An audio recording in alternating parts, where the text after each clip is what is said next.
Investing Made Easier podcast. I'm your host, Martin Saenz, and I want to welcome you to the program. I'm going to introduce our very special guest in just a few minutes. I just wanted to make one announcement.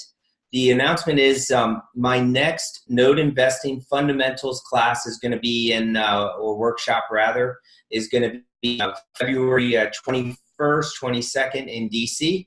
So you can go to my website, noteinvestingmadeeasier.com, to get more information.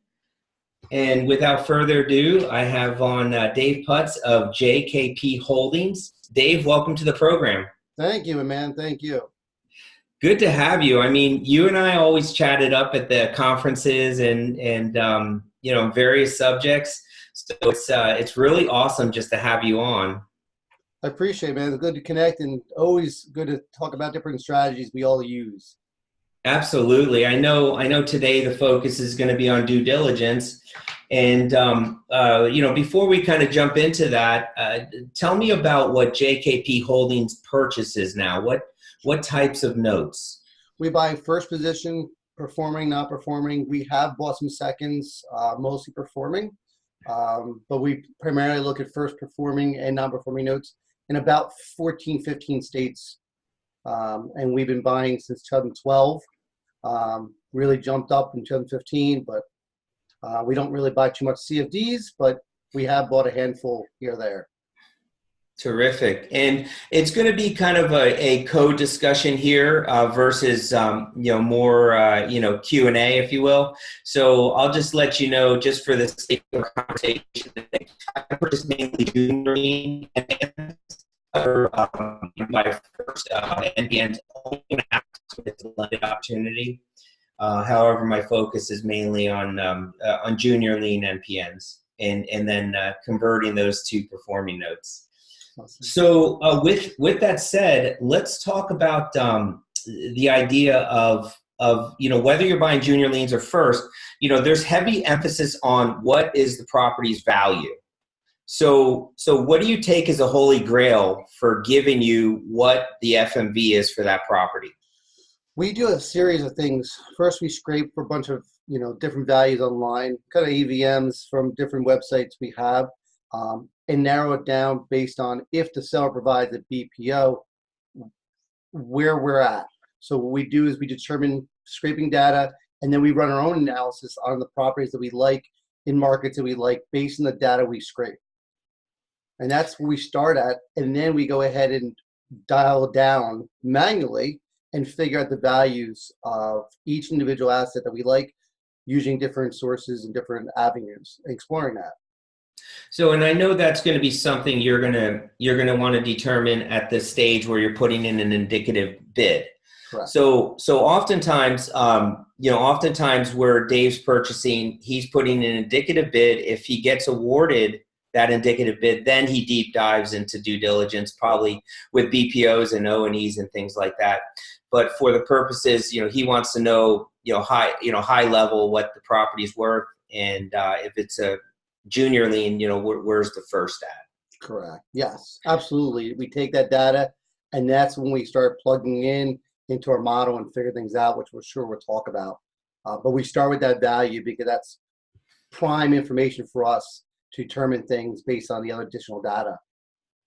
What's interesting is when you're buying a first, you're looking at square footage of property, right? When's the property built? What's the 3 bedrooms, 2 baths? You're looking for makeup information.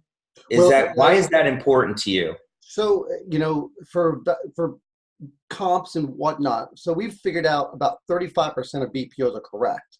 Well, that makes a lot incorrect. So what we want to do is determine, based on the property type, area, square footage, what is that value of that property? It's a 2-bedroom versus a 3-bedroom, desirability, and things like that. So that there are more data points to determine the value of the property to help us determine the makeup of the property itself, additional data points for down the road. Oh, your mic went off.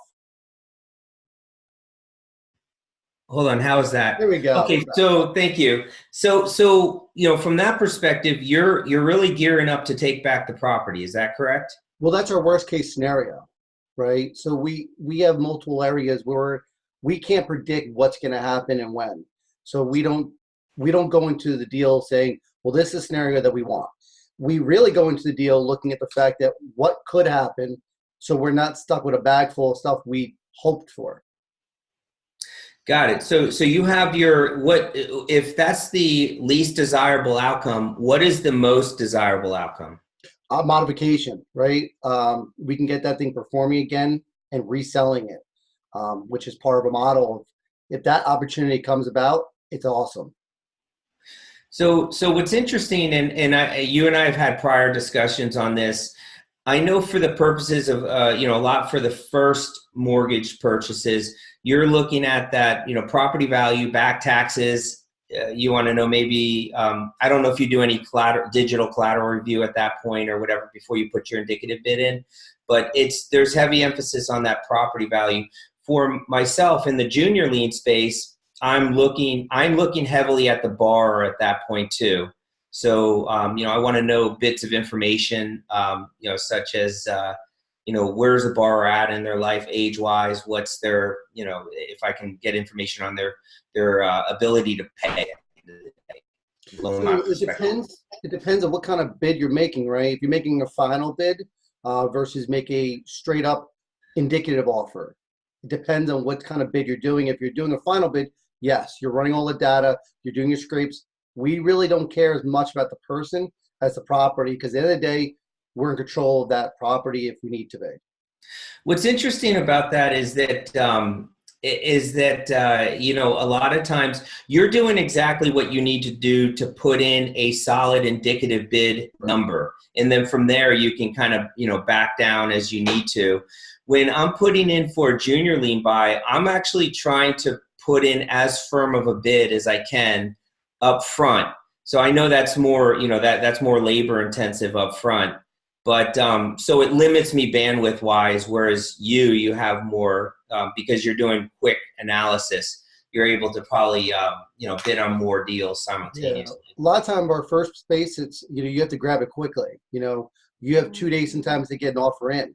So sometimes when you're going through 200 assets and you want to buy 50 of them, you need to quickly get that data into it and get that offer in, making indicative of value, making indicative collateral review. So we're not always reviewing collateral if it's indicative possibility. Where you're doing a final bid, usually you have 30 days, do your full due diligence, and that's when you're doing all your dives prior to making that offer. And you take it from a what percentage of your process is automated? I would say about 70% of it. Okay, and 70. So when you're putting in the indicative bid, a majority of that effort is done via an automated process. Correct. So it starts with getting that tape in. We make our values, which is manual intensive.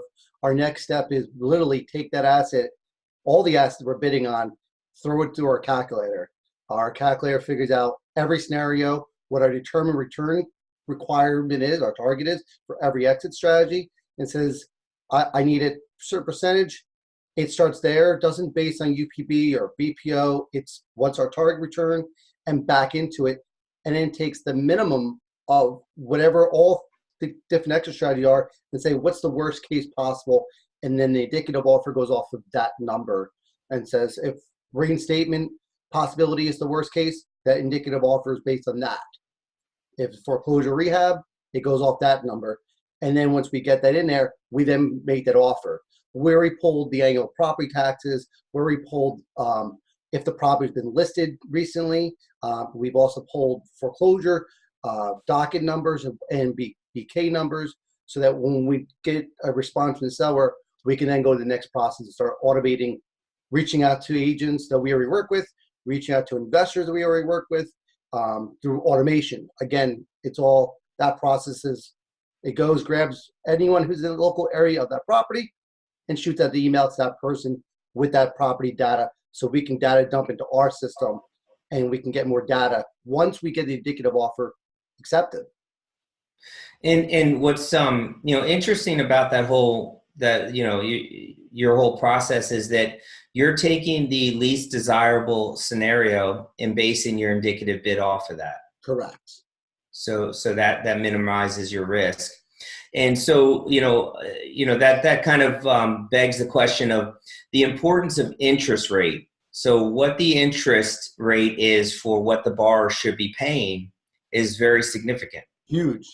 A lot of people take percentage of BPO and UPB, and it's like, well, you forgot that if it's a 2% coupon or if it's a 10% coupon, that the percentage has nothing to do with that. That coupon rate's huge because, like we discussed, I can't make it a 25% coupon rate. You just can't do it. So yes, that coupon rate is massively huge in the modification or reinstatement and yield to maturity. And so and oftentimes when you're bidding, you're cherry picking. Is that? Yes, most of the time we are. There are times where we buy the whole pool, and if that opportunity is available and we like all the assets that we feel we can mitigate our situation, we'll bid the whole thing and have no problem putting a dollar bid on something just to put an offer in at times. In much of the cases on the junior lien side, it's an all or nothing. Correct. So they're usually blended, and sellers, they know what they're doing, so they're going to throw in the junk along with the good ones. And so a lot of it's based on equity coverage of that note, and you're putting together pricing matrices to go and set up pricing for each type of the circumstance for that particular note. Correct. And you and I have had conversations regarding pricing in that you really need to have a pricing strategy that's based on what your expected returns are, what that can include if you're planning on modifying the note and reselling that note. Yes. And what will be the price tag on that, and then you back into what your offer should be. Which I don't think a lot of people do. Not a lot of people do that. They do the reverse and play with the numbers until they get the return they want. Where we discussed the other day is that start with that the end in mind, because you don't want a 3% return. Yeah, especially if the note's at the coupon's at 2%. So, and then you want to sell it with a yield, you want to modify it. For one, you should be modifying it around what the interest rate is on the note. I mean, you can't take someone who should be paying 2% and stick them with a 12% note on a loan modification. You shouldn't do that. Yeah. And that'll catch up to you if you do. So if you go and modify them at 3%, maybe kick it up, and then you try to sell that with a 12% yield down the road, you're going to get crushed. Absolutely. And that's why interest rate, it just makes a lot of sense to have the full model in there. And this idea of percentage just doesn't mathematically work out. You'll get burnt eventually, which we all have. That's how we learned. But yeah, you have to factor that in there. If they reinstate, you could be up the creek without a paddle at 4%, and then you can't sell it at all. So do you use the same system whether you're buying a few notes or you're buying 100 notes? Yes. So what we do is we take our questionable things, and if it's a situation where we're buying a pool, we can adjust our returns requirements. So if it's a multi-deal situation, we can tweak it a little bit, turn it down a little bit, so we don't have to have a cherry pick, point. And anything that's low, we can put a dollar bid on and make an offer, and then come up with a full bowl thing. But most of the time, they want to, if they do an all or nothing, they also want loan level bidding, which whatever reason they want it, it's fine. But we'll put a loan level bid on every one of them anyway. Yeah, it gives the seller an advantage, right? If they're going to go and match up various bids against each other and see who's overpaying for what note. Which is a lot. So what's interesting is you have an automated system. It allows you to work, to go through these bids yourself and to come up with a number that you're comfortable with, and, to put investor dollars against. For myself, my model is very manual at this point. And that's not to say, I can take down a 2-note deal. I can take down a $10 million note deal. But my process is very manual in that I mentor a group of people that double as a buyer's group. and we go through the manual process of each of the sections that are significant to us. So fair market value, realty track, lien validity research on county records, data tree pools, credit reporting, and skip tracing. So, these are things that are significant to us, and we want to go through line by line, because I think as a new note investor, it's better to learn the process from a manual perspective, or at least know how it's done manually. Yeah, unfortunately, a lot of people either don't know or don't want to learn. They just want to buy or been told just to buy. And it gets confusing. We talked about spreadsheets can get overwhelming for a lot of people. And unfortunately, it's a spreadsheet-driven business. Our system, the why it works for me is that I don't need to know how it built. I built it, and the system can process 50 loans. I'm not entering anything. It just processes them through and shoots at individual, big calculators for each one of them, but it runs through 50, 100 of them. Where you're doing it more as a teaching tool and learning the process. I just find a lot of people aren't taking time to learn that, or it's not available. One of the two. It's complicated. There's so many different scenarios that we can go on and on about different opportunities that gone bad or went weird that you couldn't plan. You never could plan stuff. Yeah, absolutely. And that's obviously I'm not, I'm giving you my perspective in terms of why I'm so manual with my process. Yeah. Human error does happen, and Absolutely. Things do fall through the crack. I'm sure on the automated side, you're always adjusting for that too. Things that weren't caught from the automated perspective.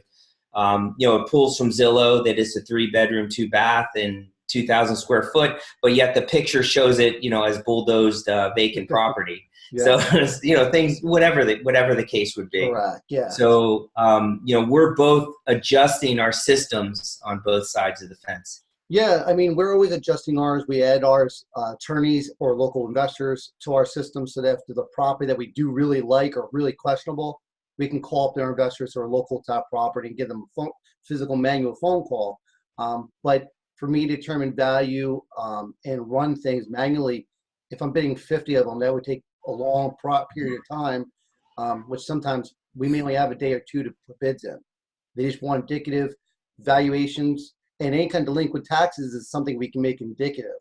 All those kind of things we can automatically capture, but we don't need to for our offers in the beginning. Our final offer, adjustment offer, yes, we'll then go dive in. But getting data is very manual intensive. And I find a lot of people run to the problem where human error happens. They forget a zero, they forget this. And if you run that error over and over again, it can be a problematic situation. So time, energy, and all that kind of stuff, I find automation just fixes a lot of those errors. It's tough, Yeah, to that end, I could see how the quantity of bids is more intensive on your side. For the purchases that I'm going after, it's all or nothing. And one of my competitive advantages is I try to put as firm of a bid as possible, so less contingencies up front. And I find that gives me an advantage at times versus someone just throwing in a bid and saying, hey, these are the 30 contingencies I need to still look at. Well, the seller's probably thinking, well, what the heck did you do? Other than throwing a number. And, versus Martin and his group, they said, hey, they've done their homework already, and they're practically 1 foot in the door. Yeah, sometimes we'll get 2 days. So sometimes an O&E doesn't take more than 2 days to get that O&E back. Sometimes when we run a BPO, if we run one, which is rare, it takes a couple of days to get back. And we may only have 2 or 3 days to get our offer in. We can pull delinquent taxes quicker, but at the same time, it's something we don't need to always do. But things like property preservation pictures in electronic collateral, some sellers provide it, some don't. So we can't review that to make a hard price on it without the data. We find property preservation notes and servicing notes give us a huge information of what's going on in the deal, and that's part of an indicative offer to review those ton of data points, because without it, you don't know much about what's going on. So when you first get an opportunity in the door, obviously the seller sometimes says, well, I'll provide this in a vault and you can, log in to pull down some due diligence data. Do you make a special request from the seller to say, hey, look, do you have credit reports? Do you have O&Es? Do you have BPOs? Things that I can use in evaluating the notes? Yeah, absolutely. Worst they say is no, right? Mhm. I want to see property preservation pictures if they've done work in the house or if they skipped over work.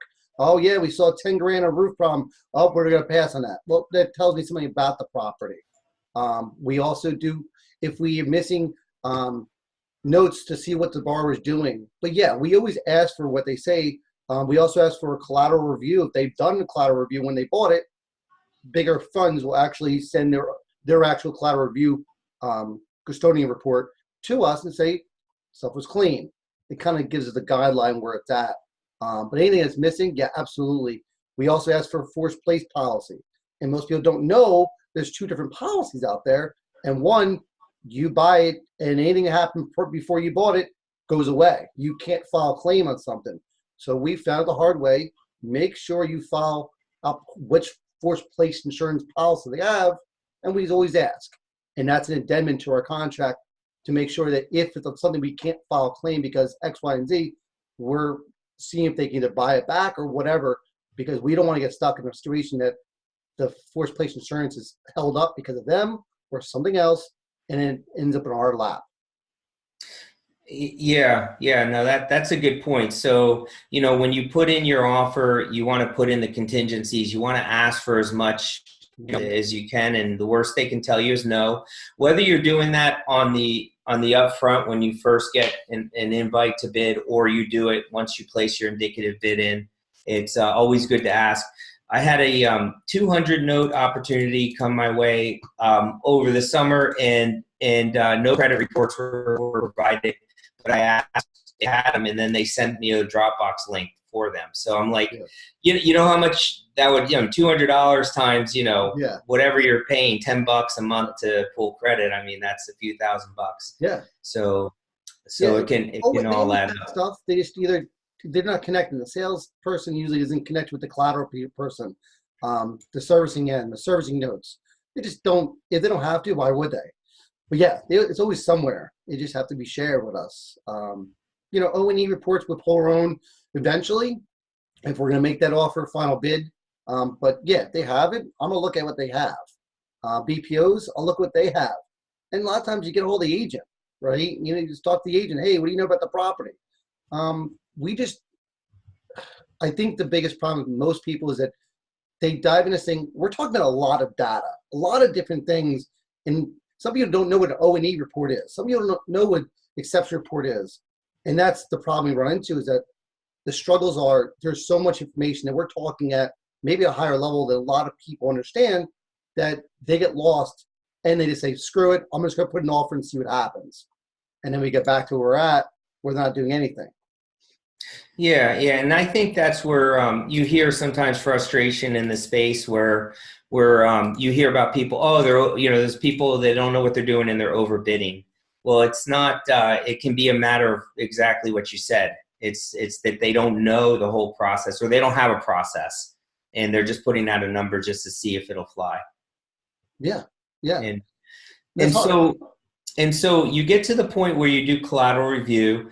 I use Orion, I use Richmond Monroe for larger opportunities. I review my own collateral file for smaller opportunities. How do you differ with your collateral review process?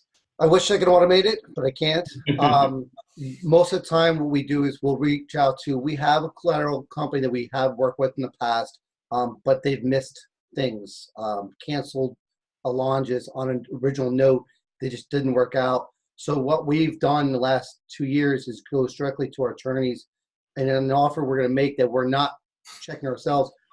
We're asking our attorneys, hey, listen, can you please review this collateral? There's a ton of attorneys out there that have no problem doing this. And for the charge, $150, to me, it's well worth it. I didn't want to think I know everything. Let them see it. And if we go to foreclosure and there's something missing, we know that they're the ones who looked at the file. But yeah, we send it right to the attorney, electronic version. They don't need the hard copy, and just let them look at it. And they'll say, missing this or missing that. And usually they have the contacts at the bigger funds if we need to get the additional documents if we need to, or we can make some phone calls with our connections.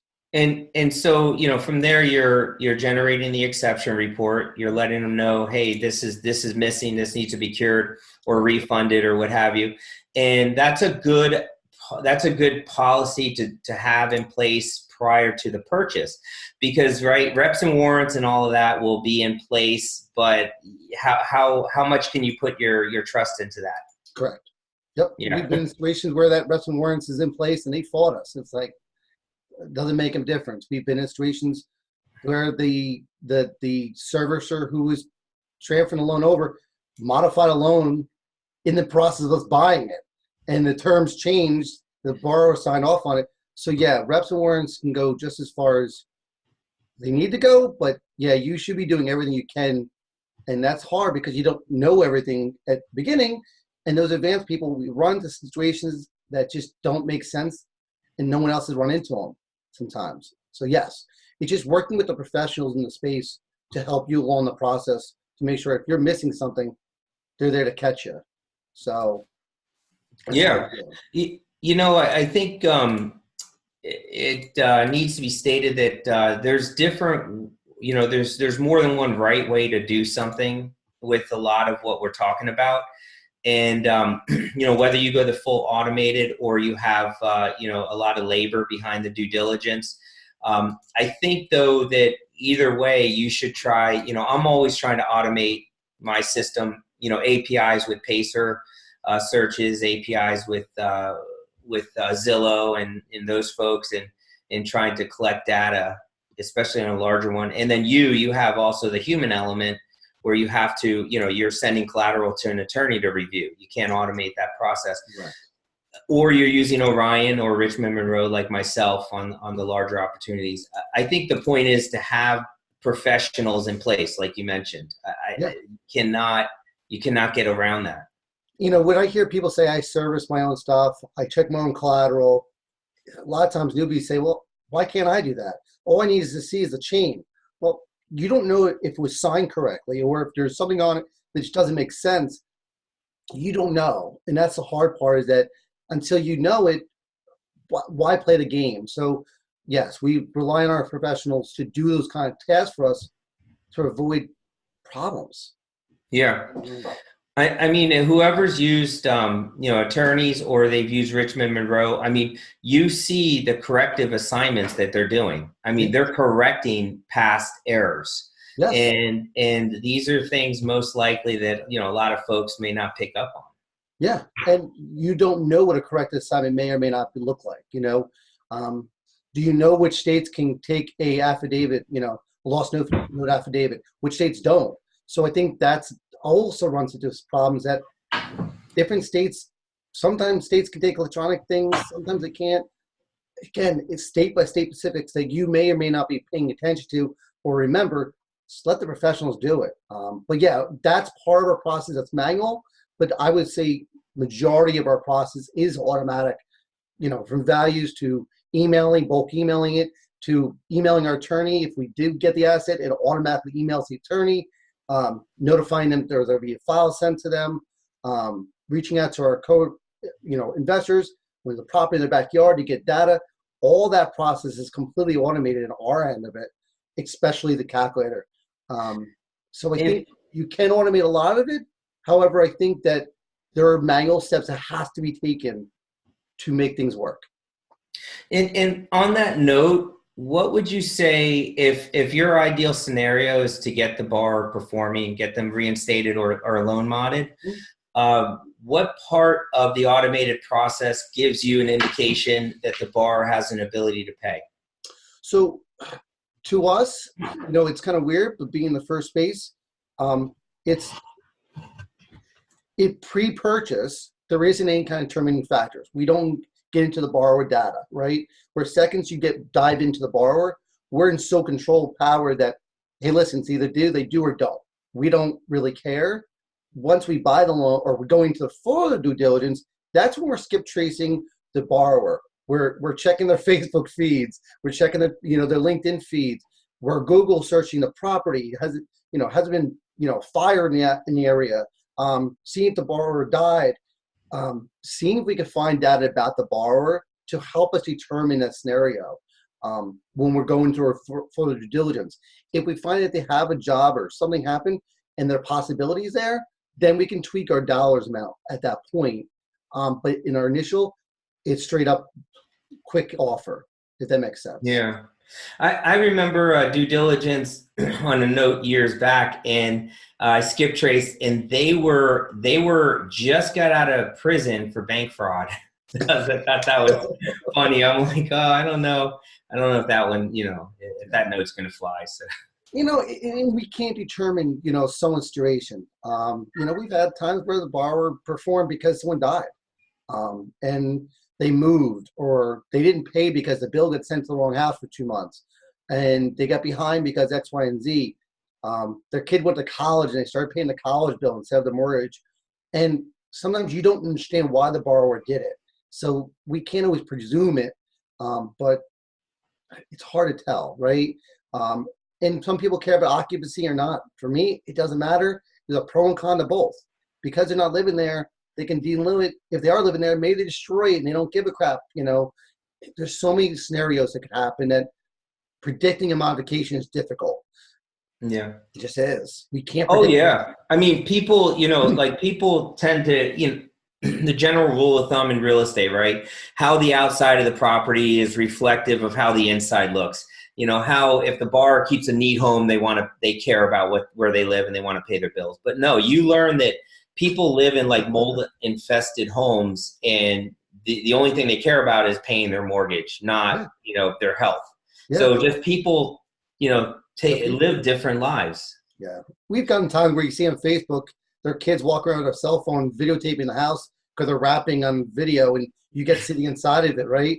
And you're like, what kind of house is this? The outside looks great. But yeah, there is nothing to predict what's inside the home. And that's our biggest factor that we don't know. So that's why we don't go to that exit strategy. We say, what's our worst case? Because if we bet our best case and we're wrong, that's when you lose your shirt. You have to bid it with the worst case. If you're buying small, if you're buying bulk, you can adjust it down, but you need to run all your numbers somehow, some way in a calculator that, you can use. We're building one for public use to help that kind of scenario and just try to help things out. So, but I think that just have something and don't go based on flatline stuff. Mentor, work with, Martin, work with other people to learn what's going on. Ask questions. And we still ask questions. I still do.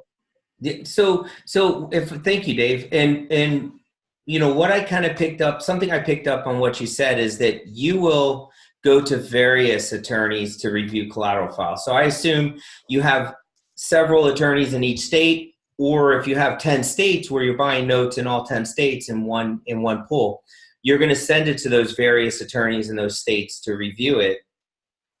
It seems like a lot of extra step or a lot of extra work versus using like a national company like Orion, as much as those guys also have their shortcomings too. Correct. But you're good. You feel like it's justified, right? That extra. I do, because we've gotten in situations where we've gotten a bad situation, where that collateral management company missed to cancel a launch on a note. Now we're chasing back the city to find, because additional launches are on there. The first initial, the launch was canceled on it, and they missed it. So now we're diving back into it. And those kind of scenarios where it's like, listen, we have our attorney in, Georgia. We're going to send to her all the time. If we have our, Indiana, we have 14 states, and we email to that attorney because we don't want to be down the pike going to BK and having to prove this stuff and be missing data. To me, it's not worth the risk. Yeah, it's easy to send to one person, which it's automation, it's quick and easy, but to me, it just doesn't work because of the danger of what could happen. What are all the steps you take from a lien validity standpoint? So what we do is first we pour our O&A, right? We're seeing what's on there, what's going on. We then contact the county and make sure nothing on there that we're missing. We find out if there's anything that's on there or questionable on there, And then we're also using our internal process to read through it, evaluate it, and determine. We'll also look at the county website ourselves and see if there's anything on there. We then have our collateral file. The O&E goes with our collateral file to our attorney. So it's all together reviewed to ensure what's there, what's in first, what's in second, where am I at, what's still protected. We've talked before, we had a situation where our first was actually second behind an HOA foreclosure in Ohio because the person before us never filed a claim on it. So that lien situation, when I didn't realize it back in 2013, was actually a second position and out of the foreclosure process. So those are the kind of things that an attorney will pick up and say, hey, listen, this is on here. We ask our attorneys to look at the O&E, the foreclosure data, the BK data, everything to put together and say, okay, give us a full report, not just the collateral, but give us a foreclosure, give us a BK report, and give us and reviewing the O&E. And then you're going to pay what price range? One to 150. Okay. So you're just factoring that in, right? That's Yep. Cost of doing business. Yep.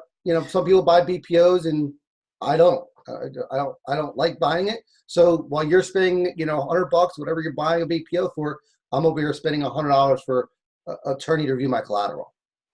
Right. Yeah. Yeah. So BPOs are good to order when you're selling notes. Yes. And order two of them, get the higher one. Yeah. I mean, to me, they're kind of a joke, and we laugh at them because you look at them and say, why are you a mile away from a property in Chicago? Like, this makes no sense. Yeah, BPOs are great for that reason. We make jokes. We have a BPO guy local, and he tells me he does 60 a month, and I don't know how he does it. He goes, you don't. I got a BPO on a property in Ohio like a week or two ago, and it came back at $250K. And this property, I know for a fact, like $60K. I was just seeing if I could get it up to like 70, and they came back at $250. Thank you. Yeah, those people it's a manufacturing line. They get sent a bunch of them. They drive around, take a couple pictures, and off the time run an AVM model and just shoot it out there. And the guy told me, I says, what happens when they're wrong? He says, most people don't call back up to argue it. So, and those who do, he goes back out and really does one. So it's just a manufacturing part that they just don't do it as good as we think they're doing it and what we're paying for. You can argue them. Who does? Not many people argue them. Yeah. What's the turnaround time for getting back feedback from an attorney who's reviewing collateral? On average, we've gotten them back within a day. We've gotten them back within 3 days. Usually they respond to us, letting us know what the timeline is, if they're going to trial for something. But most of the time within 3 to 4 days, I would say, on average. And obviously these are attorneys you're going to use for the process. Correct. For foreclosure or BK. So if they're protecting us either way, they already know the file. If they reviewed it, they know what's going on. They know what was missing, or if nothing was missing, yes, we're going back to them anyway. So for myself, 70% of the time, 7 out of the 10 notes, I'm going to loan mod. That's just been my track record. Great. It's track record of many people that just focus specifically in the junior lien niche. 10% of the time it's going to be a BK filing where they're going to try to, work you out, wipe you out. And then another 2 times something wacky is going to occur. So take back the property, something wacky will occur. Mixed bag, Hopefully you'll get paid off. That will be the wacky. But so there's heavier emphasis on delving into the bars scenario and kind of understanding where it's at with them as best you can. I mean, you never know till you're running down that road, so to speak. But so for you though, for you, your model, you're looking at various exit strategies and what's going to be the least profitable, least desirable. What are those areas you're looking at for the exits? So, great question, because this is something I think is very important. If there's no equity, we're worried about foreclosure, rehab, sell, or sell as is, because that's our most expensive, longest timeline factoring. So our IRR could be the greatest reducing one on that factor. If there's equity, we're worried about selling at the auction, right? Because you can't sell for more than the legal balance. So if the property worth, 100 grand, legal balance of 50, the most you can bid at the auction is 50 without more money coming out of your pocket. So that's a narrow scenario. So those are the equity situations. The other ones are reinstatement.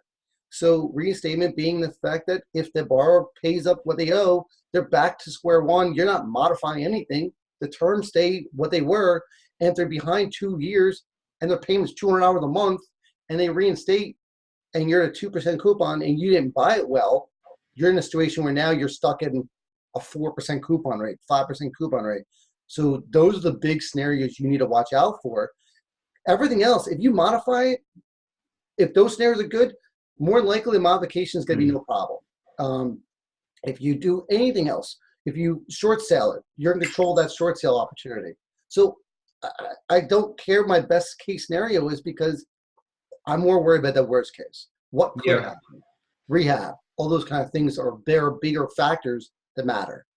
So you're going to calculate through automation what the past due interest arrears is. Yeah, we don't know the fees, but we can just take our next paid date to today's date and factor P&I times that amount of months. The dated if formula and sell for those who are looking for a formula. Dated if determines how many months. How many months times the P&I. Now I know what the P&I would be. And of course, if it's greater, then I'm going to get more money back. So it's a better scenario. But that's the least amount of money that they can put down to reinstate. But we control that then, right? So if they reinstate for $4 grand because grandma gave them money, we're back to the original coupon. We make sure we buy it with that reinstatement concern there being factored in. Yeah. So now that the purchase is made and the collateral files are received, do you receive them in physically? Most of the time we do. We may send to our servicer if it's something that we feel it's not a big deal and it's been performing for a while. I'll ship it over to either Madison or SN or whoever we're using at the time.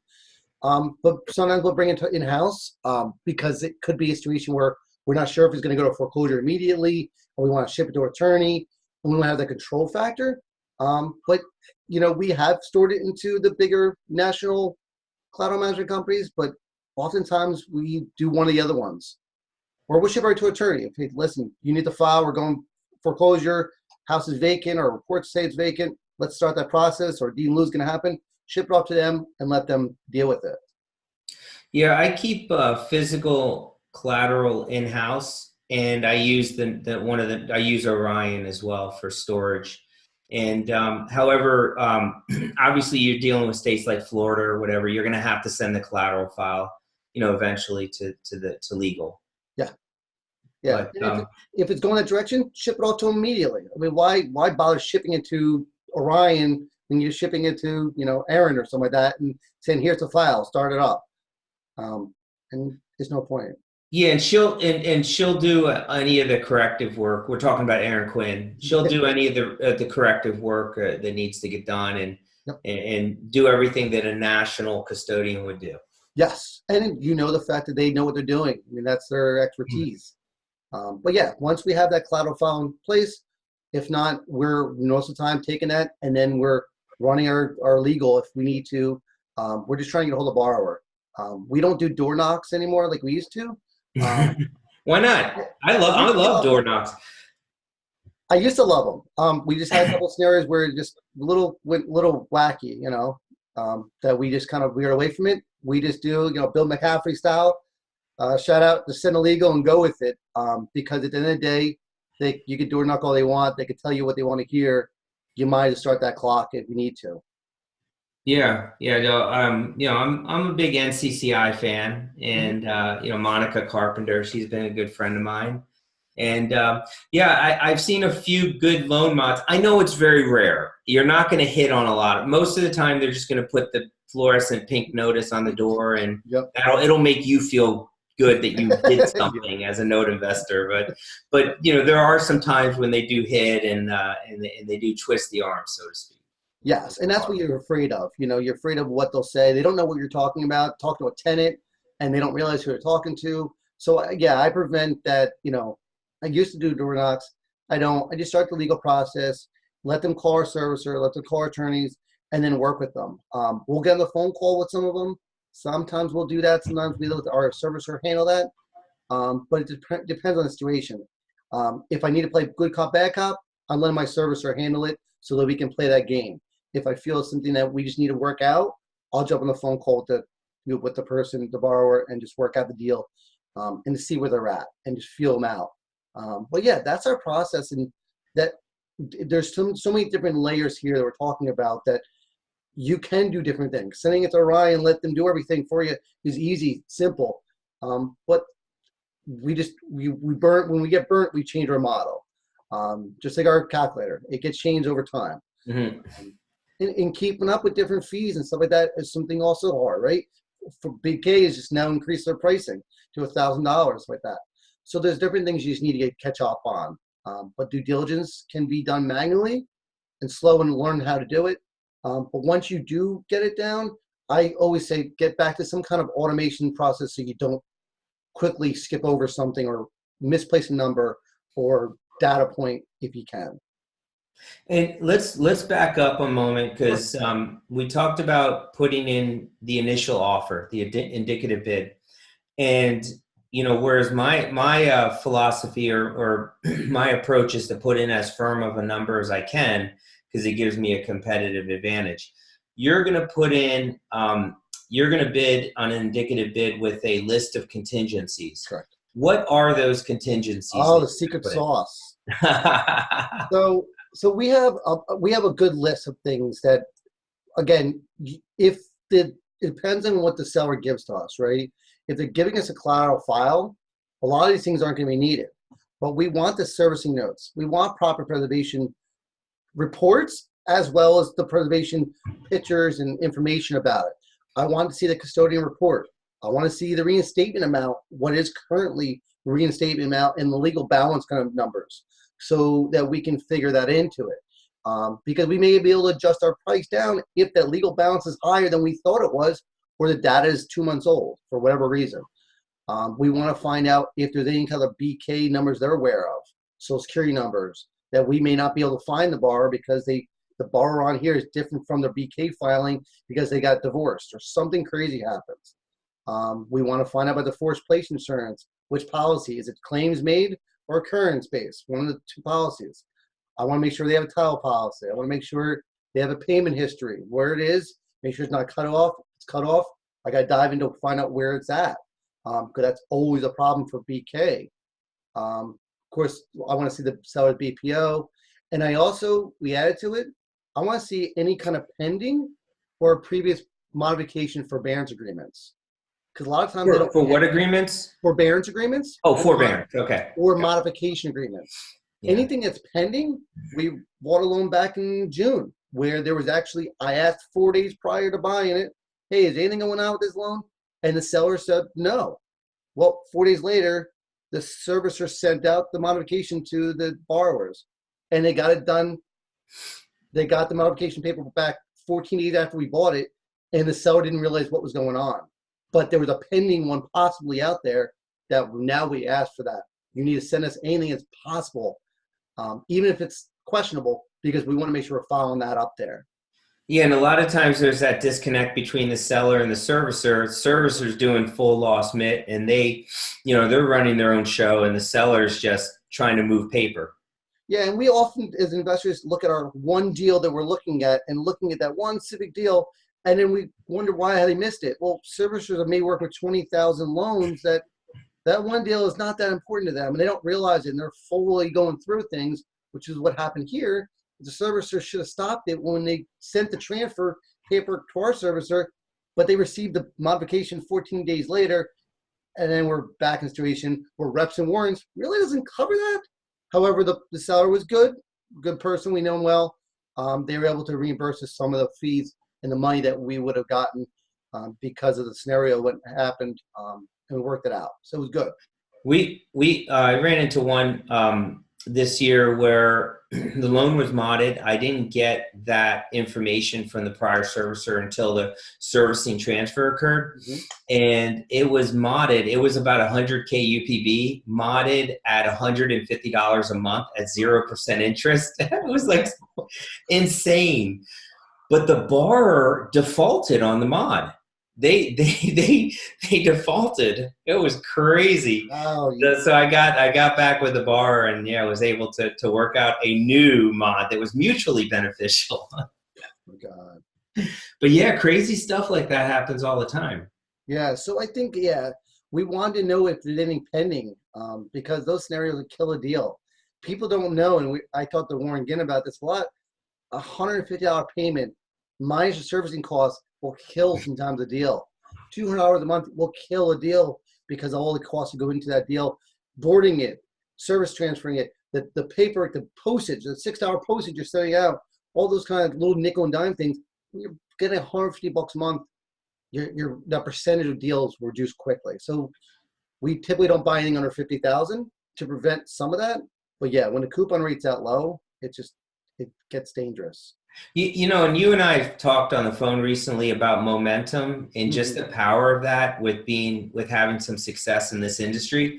You really need positive momentum, and things like you're saying, $150 minus $30 servicing fee, you're at $120 a month, and you're, and you haven't been diligent in outreach and sourcing, so you're really stagnant.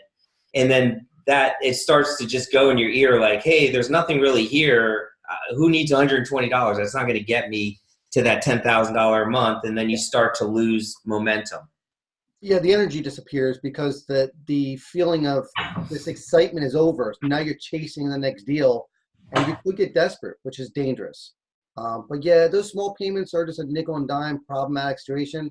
We like the 300-400 plus deals, but we'll buy the smaller ones. You just have to buy it right.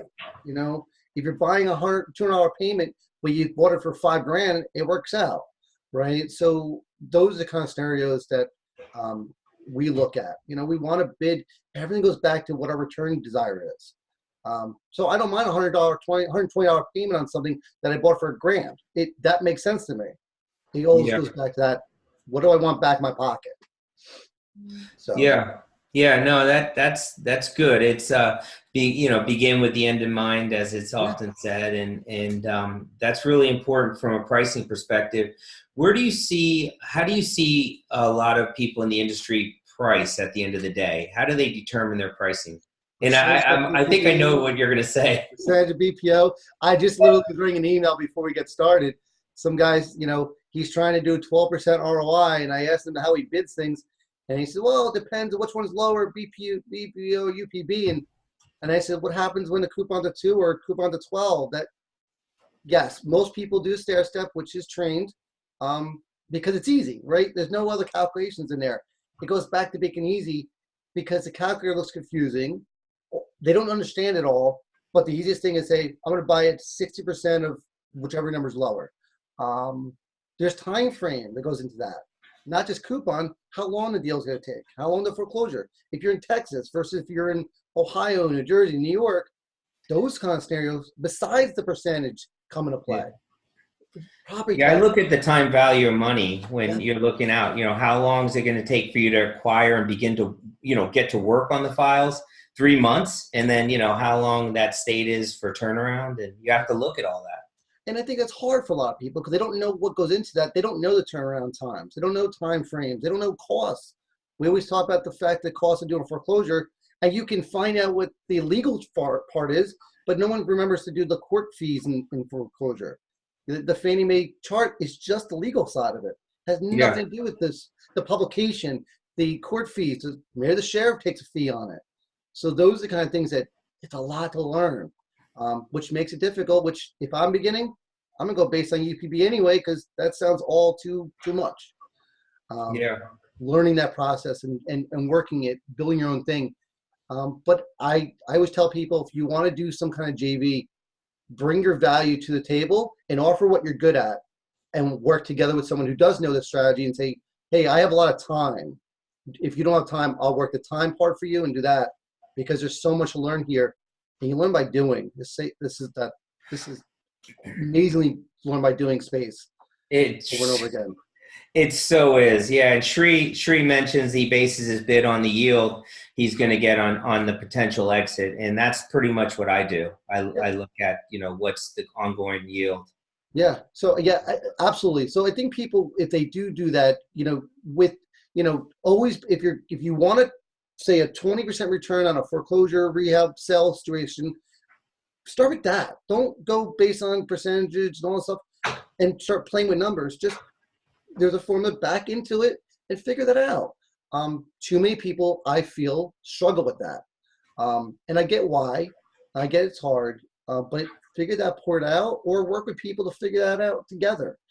This space is huge with connecting each other. Work with people who are really good at spreadsheets or good at math or good whatever, and work together to fill that blank in, whatever that blank is. Yeah, I think years past it was more of a one-person operation. That's how everyone would be running, and you can't do that today. I don't think you can exist well unless you're like the Terminator, where you're mostly robot and everything's automated. You need to have partners in place and that have strengths. Yeah, I think that's what a lot of people struggle with when they first get in, right? Is partnering with people is the biggest space. In this space, the biggest thing I feel, you have your group, we have our group, and I think that networking with, others, maybe in your local area, and just working together and figure things out and go, oh man, I didn't think about that. And masterminding, even without people who aren't professionals yet, and just brainstorm and just talking things out, because you'll find you don't know what you don't know, even talking with people. I think that's a big thing about our area versus a lot of real estate. It's hush hush. We're more community-based than a lot of real estate. Yeah, and I would agree, and I think you'd also agree that having, surrounding yourself with the right people that you're growing with, and building your systems is more important than how many notes you're taking on. Because if you just take notes on with bad systems, you're going to get crushed. It's you're playing the lottery. I think people get jealous of other people saying, "Oh, I bought 15 loans." My concern is, did they buy them right? They could have bought terrible pool 15 and they didn't know what they're doing, and they'll be out of space in a year from now. So be careful with being jealous of that kind of things. There's a lot of things to be missed when making offers that we all do. I think that newbies just get into it, get excited by it, and miss a lot of things. So I think due diligence is a big key, and learning to do diligence is crucial. I think that, I love the story where we actually reach out to a person in our resource directory, one of our other note investors in our automation. I got an email back of a YouTube video of him driving by the property and seeing a guy mow his lawn. Mm-hmm. I mean, reaching out to people that may live near that property that are in our own space, that kind of stuff is so valuable, because you don't got to explain to them what a note space is, and they may be an agent themselves, or they know an agent. Just they know their local market better than a BPO, better than any agent. They know their local market, and they can help you come up with a bid number and work with you. So I think that's strong. Awesome stuff. Well, Dave, do me a favor. Just go ahead and put a link to your automation software, your automation cloud-based system on the comment section in the video. Sure will. In the group. And I'm not affiliated. I'm not getting paid on it. But I will tell you, if you like it a lot and you think it's awesome, I'll take some credit to that. Yeah, we're about to come out with it. We're in the process of waiting for Google to submit it, and so it's about to come out soon. It's not yet, but we have some other automation tools that are going to help investors. We're creating a website to kind of automate getting REO agents, automate this, automate that. So just kind of the data crunching, the data details that are manual intensive, time intensive. I think that will help a lot of investors. We're building that out just to kind of correct some stuff. And I think I'm going to work with Martin on some ideas that I came up with just after our conversation the other day that will help him out with some automating his tools. I'm an automation brain that I would love to do. So awesome. I appreciate it, man. Yeah, no problem. Thanks for having, thanks for being on, and thanks for offering to help. I'll always take you up on that. More the pleasure. Yeah, I'll take care, everyone. Take Thanks care, for joining guys. us. Thanks. Bye. Bye-bye.